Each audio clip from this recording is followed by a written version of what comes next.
Wilson Morales from Black Film TV, talking to Sanaa Hamri regarding directing and executive producing the second season of Prime Video's The Wheel of Time. How's it going? Hi, how are you? Good. It's been a while since I spoke to you or saw you last. I It's been a minute. know. I was like, I know you. I think the last time I saw you probably was eons ago at an after party for the NAACP Image Awards. That's right. That's right. you know, For Empire, right? Was it Empire or was something else? don't even remember, but we're here. You're still working. I'm still working. Yes, So we're uh, blessed. coming on to this show, not only you are a director of a couple of episodes 3 and 4, but you're EPing on this. And how did that come about? Well, it was a natural transition. As you know, I was a music video director, then went into film and television, was on as an executive producer and director of Empire for 6 seasons. And then it just felt like the natural type of genre and show to go to. I love the season 1 of Wheel of Time. And it was great being able to come on as an executive producer, and I directed half the season, 4 episodes. The next 2 episodes 7 and 8 are up and coming. The finale is amazing. So it just felt like a natural fit. I feel like Amazon Studios really gets me as a filmmaker. They understand that I have enough under my belt and different types of work that coming on to Wheel of Time would make the most sense. So I've been really excited to be in this genre. Now, in between that, you've done other work. So when you come onto this, and this is a whole different genre, it's the sci-fi world and so forth, how much homework does one need to have coming into this? Like when you're having this meeting, you walk in there and say, I've seen season 1, and this is what I can add to season 2, before they decide to give you all this added responsibility.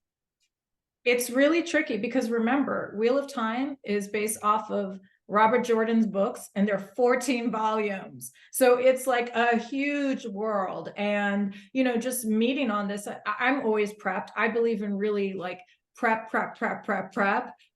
really understanding. Loving the first season of Wheel of Time, and just the cast and the storylines and the diversity and the inclusivity I was like, I want to be part of this. So I was very enthusiastic. They talked about possibly shooting in Morocco, which is where I'm from. And I was like, we've got to shoot there, which we wound up shooting. I pulled pictures. I was like, there's a place nobody's shot in. So it was something so important to me. I think in terms of my brand as a filmmaker is making sure that I'm part of projects that have a strength to it, that has great visuals, but also says something, and also having a lot of people of color doing different roles that we normally don't see ourselves in. I think that's really important. So to me, it all made sense to be part of Wheel of Time. Does it get tricky knowing you've done 3 and 4, somebody else does 5 and 6, and you come back doing 7 and 8?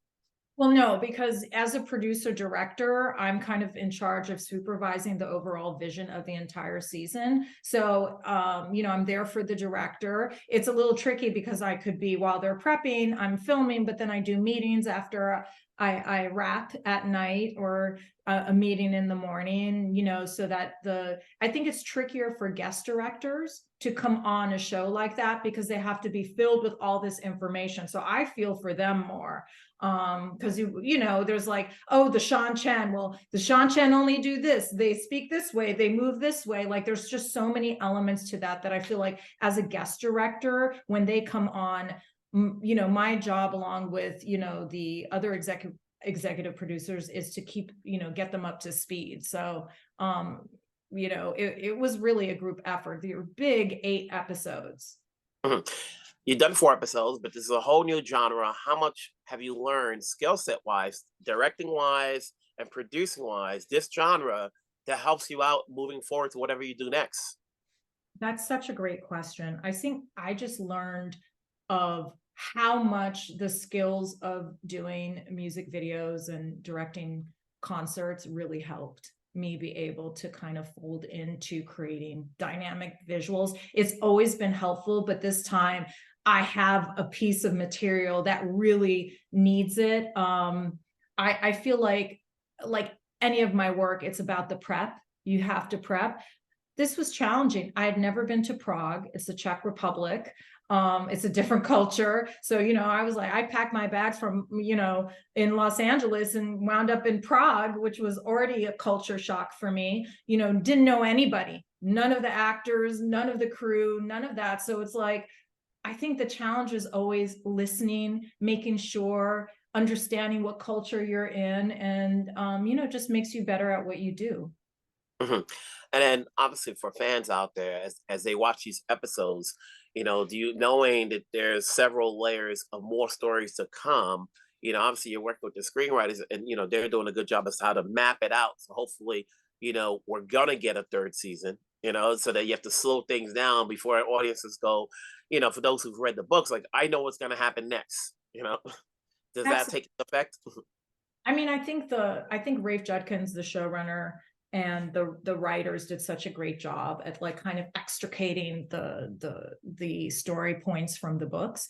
I think it's dealer's choice really, because there's so many storylines. There are 14 volumes, and of course, for seasons to come, you can explore down different roads, and they're different worlds. So I feel like that is the challenge. And as a filmmaker, it's about bringing those things to life so that you live and breathe these worlds and these characters, so you feel they're real. It feels edgy. It feels dark. It feels like these people, we feel Nynaeve's pain. We feel Egwene's pain. When Rand is like having a moment he can channel, but is he going to go mad? We really wonder if he's going to go mad. Like, I think that's the key. And taking the time with the characters. We have big splashy visuals, but also we have a lot of intimate scenes, and that's what matters. It's not just about being like, we're shooting all over the world, but it's about like where are the characters going and how are they feeling. Mhm. Now, I first met you when you started doing films, and you obviously have done more TV and film TV stuff than films. Why not back? When's the next time we're going to see you do a film? So that was intentional. I found that when I transitioned into doing film, it was great. And then I kind of got a sense before the whole bubble of like the golden years of television is back. I was like, I think that's where it's at. It's a bigger playground for me as a filmmaker. A movie, it's 90 to 120 minutes. If you're doing a Christopher Nolan, it's 3 hours. But a series, I mean, this Wheel of Time is like 8 episodes. It's 8 hours. Empire was like 20 hours a season. I mean, there's different elements to that. I think you can develop story and character and really live with the characters longer. It's really, it's kind of like, a movie. It's like over in an hour and a half. I will be doing movies. That's not to say I won't be doing movies, but I found that television and series as a filmmaker is a really great, not only as a boot camp, but it also helps you explore different techniques. You can take that time in a fast-paced production setting, clearly. But I'm content driven, so it's going to have the next movie will have to be of utmost importance. Mhm. I always say there's a glut of stuff on television, streaming channels, cable, even in films. We have a variety of choices. What's going to get people, if they haven't started watching it now, to start watching Wheel of Time?